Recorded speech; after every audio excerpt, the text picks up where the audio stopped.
Inside Medivant Healthcare, tens of thousands of vials of generic injectable drugs can be produced every day. The Chandler facility manufactures drugs that are on the FDA shortage list. Because a lot of the big pharma companies were focused on the newest drug out there, they were outsourcing a lot of the drugs that weren't as profitable. When the COVID-19 pandemic started, it exposed supply chain problems for all kinds of things, including pharmaceuticals, PPE, and computer chips that are used by car makers. Last year has shown the vulnerability we have in some of the supply chain. This week, President Biden ordered a 100-day review of those supply chains.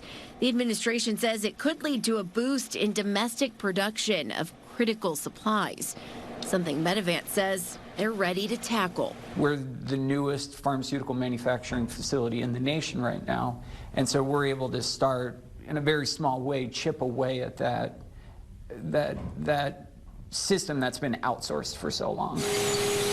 People still get sick. People still get in accidents. People still go to the hospital for things other than COVID. So those drugs are still needed, and we're able to help bridge that gap.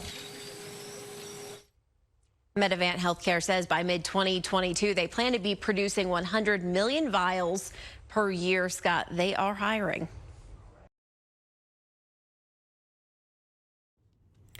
Our water purification system includes 6 separate filtration steps, followed by a high-intensity ultraviolet light treatment.